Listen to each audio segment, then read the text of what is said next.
Hi, everyone, and welcome to our EdTech Team Online Teacher Leader Cohort Hangout on Air.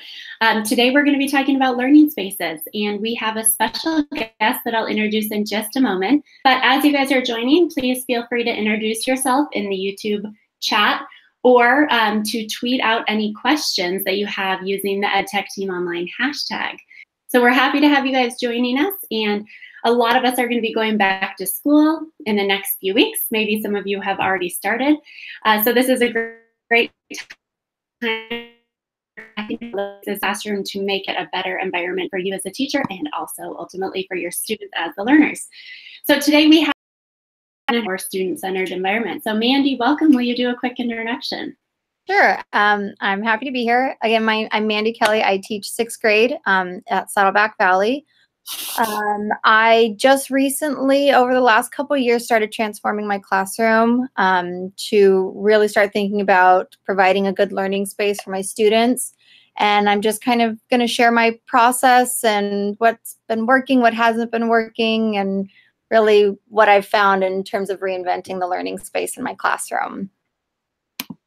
Awesome, fantastic. So just once again, remember to tweet out any questions that you have for Mandy, and I will make sure that we ask them. So Mandy, do you just want to get started talking about your process or sharing what your classroom was like? Sure, I'll screen share you over.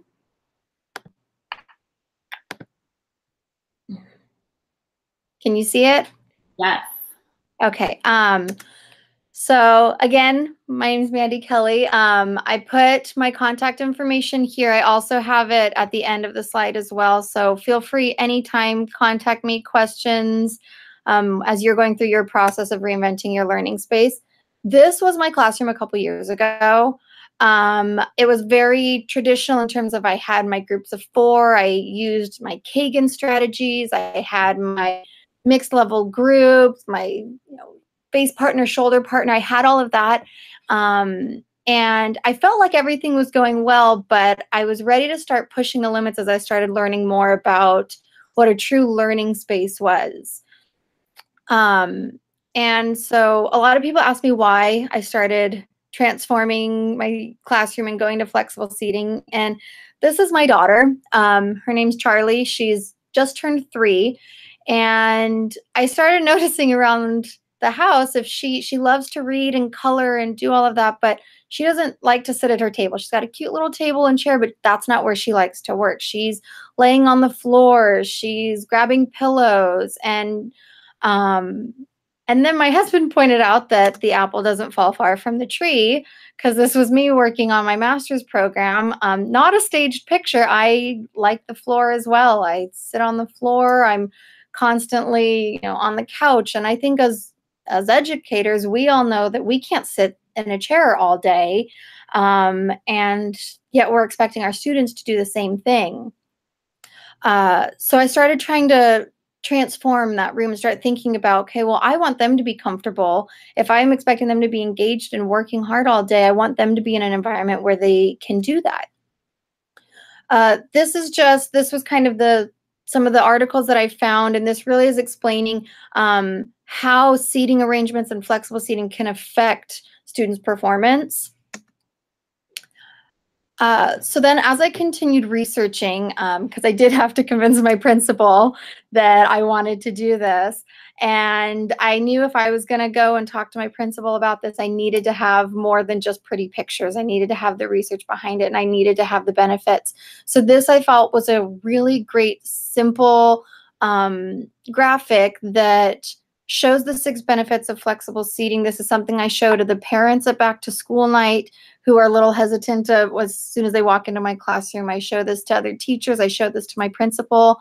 And it really talks about the different benefits, whether it be choice. Choice was huge in my classroom. I've seen a big impact, especially with them having to take control of their own decisions as to where they're going to sit, really self-identify and think about, what do I need right now at any given point during the day. The movement, we all have to take brain breaks. We all have to stand and do go noodle and everything, but having the movement within the classroom that each student can do throughout the day has really helped them. The sense of community, the comfort. One thing that my students told me that I loved was that after last year, when I was getting feedback from them, one of them said that her favorite thing about my classroom is that it feels like home. She's like, it doesn't feel like a traditional school where I have to sit in a desk and face forward in my rows or my group. She's like, it feels like home. It's comfortable. I want to hang out. I want to be there, and I'm ready to learn. The collaboration, I'll show some great pictures as to how they use this space to really work together in teams, as opposed to what I thought they were doing in terms of working together in those groups of 4. And then the sensory input, which is great for students with ADHD, ADD, all of those things. The flexible seating, I found a great improvement with that as well. If anyone needs, these are more articles. I'm sure as it's become more and more popular, there's tons more articles out there, but these were just really credible sources that I also sent to parents, to my principal, as I started changing, to really show them the benefits of it. So again, really quickly, I just want to share out with everybody that we'll make sure that we share out this presentation so that you guys can have the links to all of those articles as well, to see if there are some new ones for us. Thanks. And if anyone finds any, again, this was from a year ago, year and a half ago. So I'm sure if there's other great articles out there, I'd love to hear about them too. I'm always looking for ways to support my classroom environment. So again, this was my classroom before. I felt like it had great collaboration. But then when I started really transforming it, this was my classroom last year. And as you can see, and I'll talk about where I've got all my furniture and stuff, but I really just tried to use things that I had, things that the school had, and then things I could find on garage sales and marketplace and things like that. But I really wanted to create an open space. And what I noticed more than anything was this classroom had 28 desks, because at the time I had 28 students. Last year, this classroom has seating for 36. But it feels so much more open. It feels like there's room to just breathe and think. I wasn't, walking through all these different, tight corners of these desks. The kids just felt more relaxed in the space. And then this is my classroom, again, after feedback from my students and having a little more funds and donations. This is my classroom this year. Just kind of changing some things around, trying to get some better sized tables. Last year, I just kind of worked with whatever the school had left over in the storage room. And then this time being able to actually get tables that were the sizes that I wanted them. But just some things that I looked at as I was doing my research and as I was creating this space is I really wanted, first and foremost, I really wanted to play with height and provide options. When I make my flexible seating arrangements or when I design my classroom, I want there to always be more seat options than I have students. Because to me, choice is such a big part of this that I don't want that last student to walk into the classroom and be stuck with whatever's left over. It defeats the purpose. There's no more choice. So I have seating options now for 42 spots, but I only have 35 in my class next year. So I really wanted to make sure that no matter what, every student had a choice. May not be their first choice, and I'll talk about that, but every student does have a choice.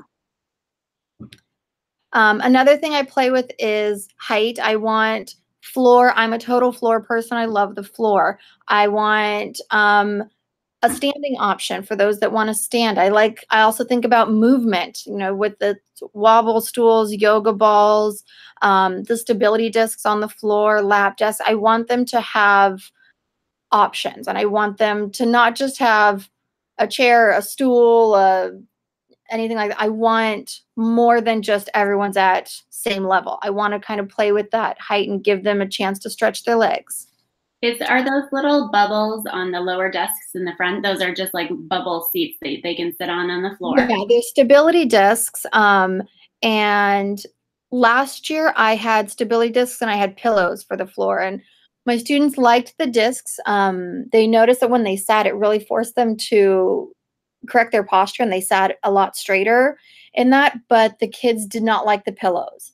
I've heard other grade levels love the pillows, but my sixth graders just didn't love the pillows. They said that they weren't thick or cushy or anything.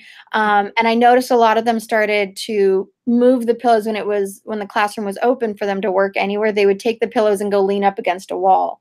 So I got a couple stadium seats for the students at the end of last year, and they loved them. They said they felt that back support, but they could still kind of sit on the floor. They were easy to move around and take with them throughout the room.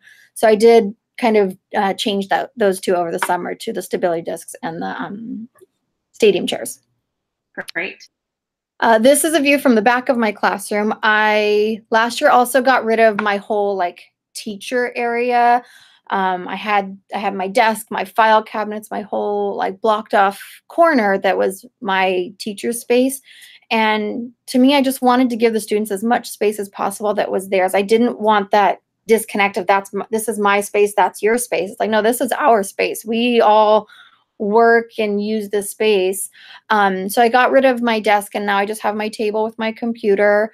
I ended up getting rid of my filing cabinet too, just because I needed the space, and I just file things in the drawers in the back cupboards. And then, so this is just kind of a view from the back. One thing that I also wanted is I wanted to have seating where they could all see the front of the room. They could all see the smartboard, but I also had kind of these nooks and these corners and areas where they could really work together. So I have the bottom left corner I got a corner table, and that's a nice little collaboration area where they are really working and they feel like they are kind of in their own world in that space. In the back of the room, I've got the futon and the bungee chairs. I had a beanbag chair, but the kids didn't like it as much as the bungee chairs. And that's kind of, again, a little separate area where they can just go work and they feel like they're in their own worlds and they're working together, and they can kind of block out all the other stuff that's going on around them when all the groups are working together. One thing that I just did last week, that middle picture, is I had a space. I had this long wall that I'm not allowed to staple in, so I couldn't use underneath the windows for bulletin boards or anything. So I really wanted to use that space.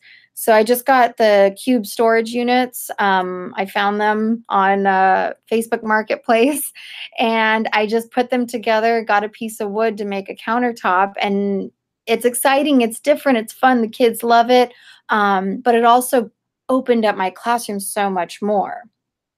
So just kind of finding areas in your room where you can create those little moments where the kids can have that special spaces they're doing all of their collaboration and work activities.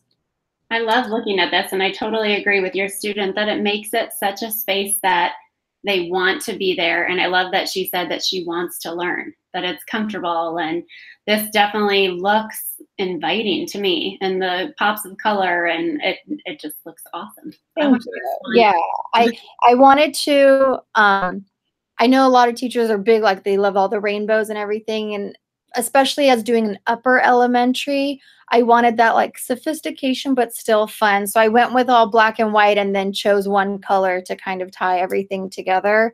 And even honestly, I've had students that tell me their favorite thing in the classroom are the picture frames of my kids, or I have candles on tables, I have plants all over the room, all of those things that are just so little that I got the little fake planted pots from the dollar section at Target, and I got a bunch of them and put them around the room, and my kids came in, and you would have thought that I just gave them no homework for the rest of the school year. They were so excited about it. And it was just something as small as little plants and candles. And they were like, it just feels like home. We love all the frames and the little lampshades and everything. And it just, all of those little touches just totally lowered their anxiety as soon as they walk in the room. Awesome. That is so great.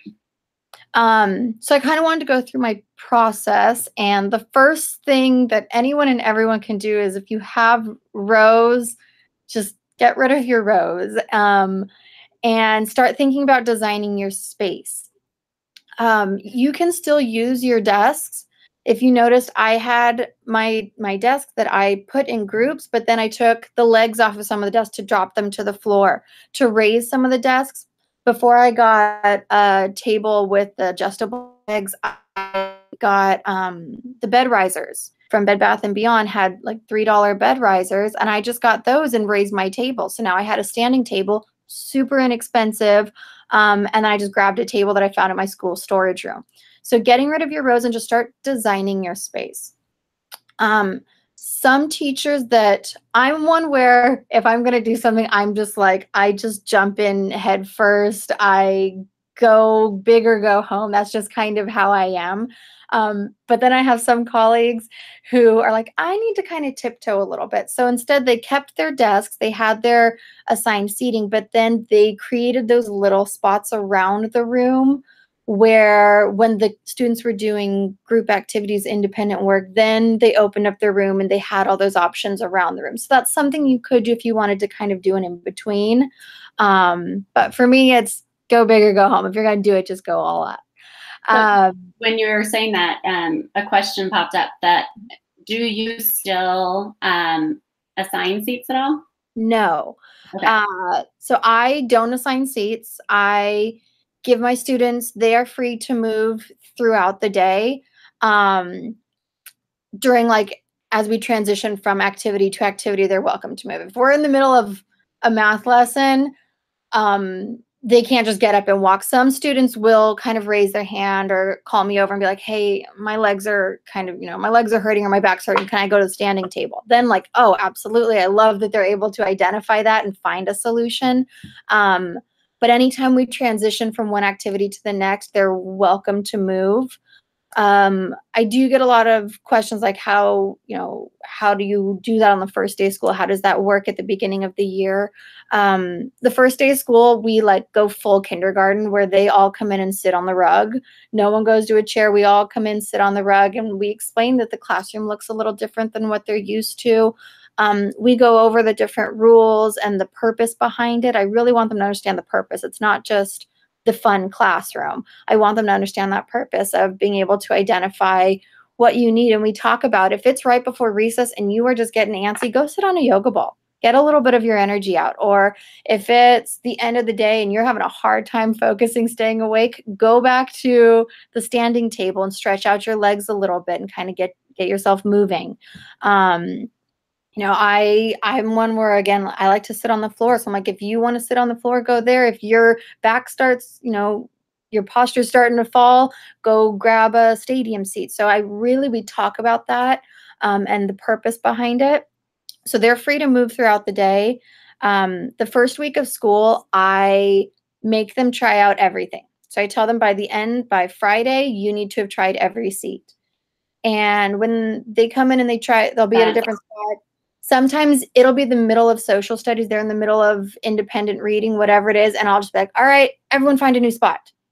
And I just encourage them to get up and go find someplace else. So it really gets them to start. And I have them reflect each day, like, where did I sit? Did I like it? Did I not? What did I like about it? When do I think this would be useful? So they're really understanding the purpose of every spot in the classroom. That's fantastic. I bet you have a lot of feedback on how important this learning space is and what impact it has had on your students. I do, yeah. So a couple other things just in my design in terms of these are some different seats that I have found. The one on the middle right, those are my new lap desks. I got some cheap lap desks from Amazon and they kind of started falling apart. And these ones were a lot sturdier. And what I like is the kids sit on the bottom and it creates like an elevated platform for them to work on, but you can also go take it to a stool. You can go take it to a bench. And so they can just take those with them wherever they're sitting if there's no table, and it kind of creates that little table for them, that little platform. So those were like my new ones over the summer. But otherwise, people ask me where I get it and it looks so expensive and everything. And honestly, it doesn't have to be. I am hugely obsessed with Facebook Marketplace. I go on there constantly. My husband is sick of me being on Facebook Marketplace and texting him after work saying he needs to go pick something up from some random person's house. But it is a great resource. And a lot of times when you let them know, look, I need this for my classroom, they are willing to work with you, negotiate my, all of my rugs. I've got 3 rugs in my classroom, and they were a combined $10. And my futons, one I got for free, the other one I got for $20 at a garage sale. So you can go out there, you can do this on a budget. I suggest go to your school's storage room. Every school's got that storage room where they throw all of the extra furniture that's not needed. Go there and just start looking and playing around with ideas and creating that space for you. So it can be done on a budget, I promise you. Another one is parent donations. I did have some parents after my first year, it was all on me, but my second one, I've had some parents are like, hey, throughout the year, like, hey, do you need an extra chair? Do you need an extra pillow? For Teacher Appreciation Week, when they asked me, what do I need? I was like, hey, we could use some extra seating. And so the parents kind of pitched in and got me a couple extra chairs and seats. One other thing that I do, I started last year, is I created an Amazon wish list. I know a lot of teachers have kind of like that wall or that place in their room where they have the supplies that, parents could donate that they need throughout the year. I just make an Amazon wish list and I update it constantly, and I put things on there and I rank it by priority. And then I made a bit.ly link and I give that to my parents at the beginning of the year. And I tell them, if ever you want to donate anything to the classroom, if you want to see what we need, from glue sticks and markers to different seating arrangements or rugs or whatever it is, I put it all on the Amazon wish list, and the parents can throughout the year, if I need more whiteboard markers, I'll put it on the wish list. If I need more erasers, I'll put it on the wish list, whatever it is. And that's kind of a nice way for everyone's familiar with Amazon, and it's a nice way that I can keep it updated and I'm not having to send things home with parents. So that's another thing that you can do in terms of getting donations and getting things for your classroom. Awesome. Last one is I want to talk about storage, because once I got rid of desks, I really had to think about storage. Yeah. So with my students, I got, again, from Marketplace, someone was giving theirs away. I got one of those, another cube unit. It was a 4x4, and I just cut a piece of wood and painted it and glued it in between each one. So now I have a spot for 32. And that's kind of where they keep their stuff. But I have the students, I tell them at the beginning of the year, everything with the exception of your Chromebook and your reading book needs to be in your binder. So no pencil boxes. Get a zip pouch or get a Ziploc and poke holes in it, but it needs to be in your binder. I don't want all these different things. And I've had students that are literally like hunched over carrying stacks of stuff. And I tell them, with flexible seating, you need to be able to just get up and move. And I don't want you to spend 10 minutes gathering all your things to go to the next place. So I really try to make everything concise and small that they can just carry with them from place to place. So that's one thing that I've done for storage. Here's a couple other storage things I've done in terms of art supplies. I just made a little art cart, and I roll it to the center of the room whenever we're doing projects. Otherwise, it's on the side of the room, and they're welcome to it at any time. The rack on the left that's where they store their Chromebooks. And I just got that at a scrapbook store that was going out of business. The top right, that's another thing. If you don't want that big giant cube storage unit, you can do these. These are just paper magazine holders from IKEA that I hot glued and taped together. And then some other storage. I got a set of VR glasses for my class, and just something as simple as like dowels and command hooks. So really be creative with your storage, and just kind of, you want the students to be able to just grab and go in a second notice when it comes to this flexible seating. And what I love about that is it's not cluttered either. It's organized storage, and it's only stuff that you're using and needing, and not storing a million other things that you might use in 2 years or one time throughout the year. Yeah, and I also have, like, in my corner where I have my corner table with those benches, instead of just getting benches, I got the cube units, because now I can store stuff underneath there. Where I have my long countertop, I put 2 cube storages together. I put 2 cube storages together and put a countertop on it, so that's more storage there. So I really try to be purposeful in what I create to also provide opportunities for me to have storage that's organized. Great. And not have to bring in more furniture. I know a lot of teachers have tons of furniture in their room, and it's a lot of, bookshelves and all of these things that I just feel like make the room more and more cluttered. So using it dual purpose and having this nice clear organization and storage that doesn't clutter your room. That's great. Okay, so now the good stuff, the impact. So this is a picture of my students last year working in the space, and you can see, I mean, they go throughout the room and they're constantly changing, and we've got high tables, low tables, floor tables, mid tables, like all different arrangements.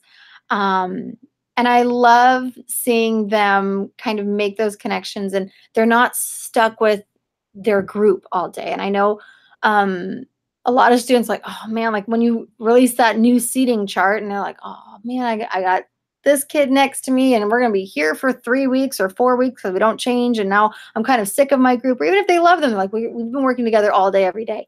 This provides them, and it really, really helps in terms of getting them to learn how to communicate and collaborate with all different students.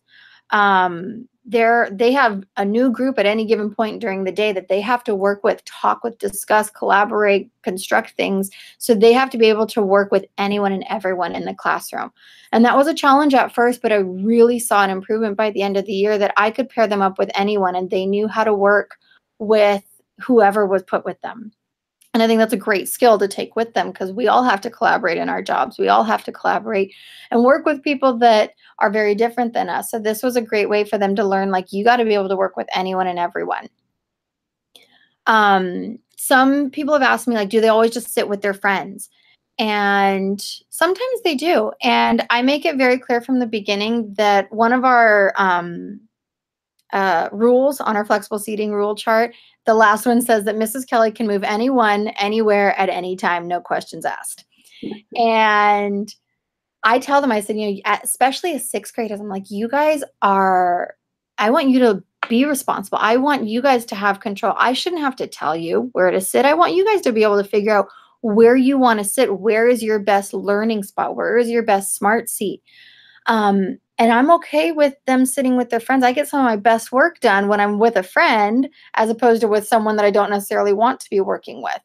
But as long as they're on task, and I tell them it's totally fine, but the second you guys are not on task, I'm going to move you. And we also have tickets that they have to pull and they have to take a fine and all of this. But so they know, like, I am giving you that responsibility. And I've noticed that they appreciate that and they don't want to abuse it. They're like, my teacher's letting me sit anywhere I want to.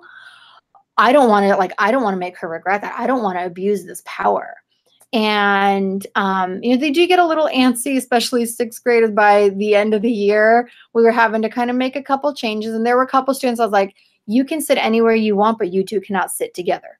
So I still give them that choice, but there's limitations. And so this is one room. This is another. When I talk about having those moments, like creating those moments around the room where the kids can just kind of group together and work. This is the stuff that's my favorite. This is still kind of that traditional sitting working, but this is that collaboration that I think flexible seating really gives students an opportunity for. And I love, like, this top right picture.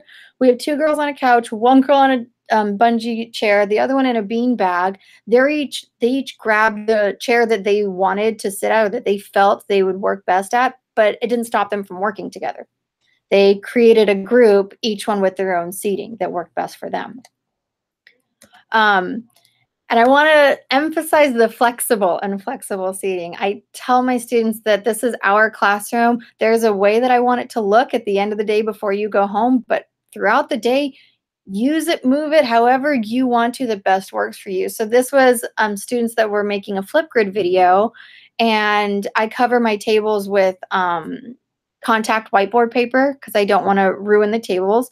So I just put contact paper that's whiteboard on it. And they just put that on top, and they're flipping tables over to help make, you know, a screen for them to videotape on. They're taking those 6 desks that are behind them all throughout the day. They are rarely all 6 put together. They're moving them as need be, and then they put them back at the end of the day. So I really want to emphasize that flexible, like, let this be their classroom as well. Let this be their environment, and give them that opportunity to move things around as they need to, and then just put it back when you're done. I love this picture. That's awesome. Thanks.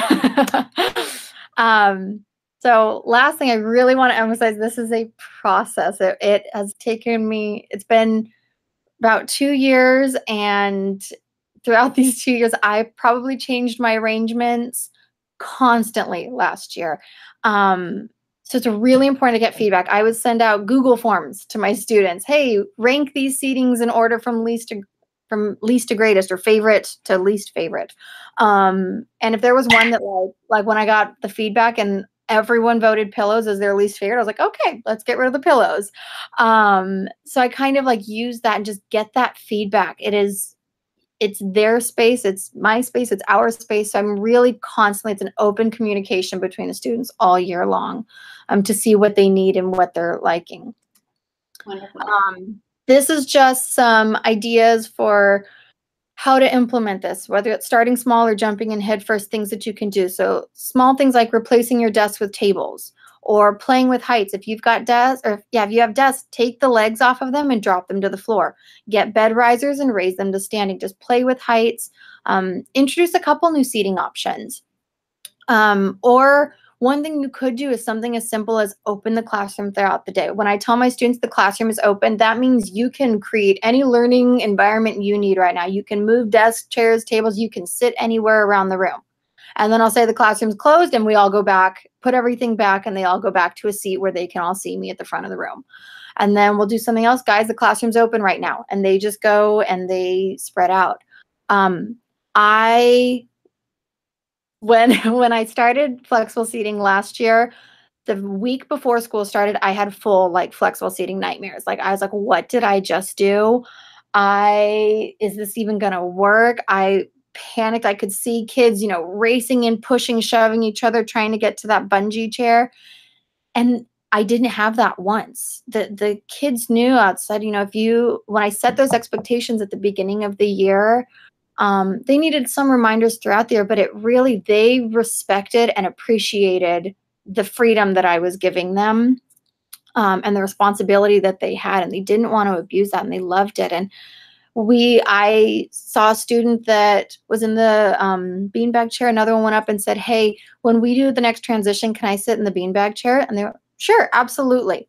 And that was it. And I didn't tell them to do that. It was just, they found their own way to manage it. The behavior. No problem. So that's it. I've got, oh, sorry. Sorry, I'm using someone's office.